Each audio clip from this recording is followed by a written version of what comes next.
খুলনায় নৌবাহিনীতে চাকরি দেওয়ার নামে প্রতারণা।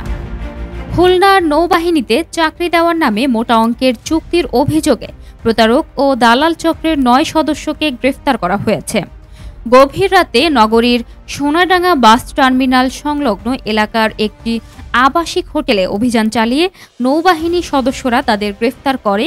গ্রেফতারকৃতদের কাছ থেকে চাকরির প্রার্থীদের স্বাক্ষরিত চেক বই, ফাঁকা স্ট্যাম্প, মোবাইল ফোন, নৌবাহিনীর নাবিক ও এমওডিসি পদের আবেদনপত্র এবং প্রশ্ন উত্তরপত্রের সেট সহ বিভিন্ন সরঞ্জাম উদ্ধার করা হয়েছে।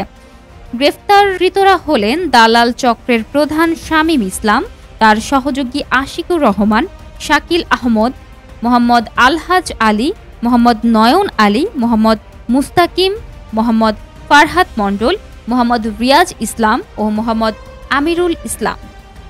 ভুক্তভোগীরা জানান তাদের অনেকেই বসতভিটা, আবাদি জমি ও জমানো অলংকার সহ শেষ সম্বল বিক্রি করে টাকা প্রদান করে।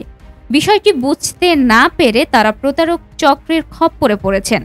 এ বিষয়ে মঙ্গলবার দুপুরে নগরীর সোনাডাঙ্গা থানা চত্বরে প্রেস ব্রিফিং করে নৌবাহিনীর খুলনা কন্টিনজেন্ট। নৌবাহিনী খুলনার মিডিয়া সেলের সূত্র জানায়, উল্লেখিত দালাল চক্রের সদস্যরা নৌবাহিনীতে নাবিক এবং এমওডিসি পদে নিয়োগ দেওয়ার কথা বলে ৪৮ জনের চাকরির প্রার্থীর কাছ থেকে চেক এবং ফাঁকা স্ট্যাম্পে স্বাক্ষর করিয়ে নেয়। তারা সোনাডাঙ্গা বাস টার্মিনাল সংলগ্ন হাফিজনগর এলাকায় সুইট প্যালেস নামক একটি আবাসিক হোটেলে চাকরির প্রার্থীদের জড়ো করে প্রশিক্ষণের নামে চুক্তিপত্র সম্পাদনের কাজ করছিল। জনপ্রতি চাকরির প্রার্থীদের সঙ্গে তারা ১০ লাখ থেকে ১৫ লাখ টাকায় চুক্তিবদ্ধ হয়। গোপন খবরের ভিত্তিতে এ তথ্য পেয়ে নৌবাহিনীর একটি দল গত সোমবার গভীর রাতে ওই হোটেলে অভিযান চালিয়ে তাদেরকে গ্রেফতার করে। মঙ্গলবার সকালে তাদের সোনাডাঙ্গা মডেল থানায় হস্তান্তরপূর্বক মামলা দায়ের করা হয়েছে। প্রেস ব্রিফিংয়ে লেফটেন্যান্ট কমান্ডার সামিউর রহমান খান বলেন, প্রতারক চক্রের সদস্যরা অর্থের বিনিময়ে চাকরির প্রলোভন দেখিয়ে স্বাক্ষরিত ব্যাংকের ব্ল্যাক চেক, ব্ল্যাক স্ট্যাম্প এবং হোটেলে নিয়ে তাদের ব্যক্তিগত মোবাইল ফোন রেখে দেয়।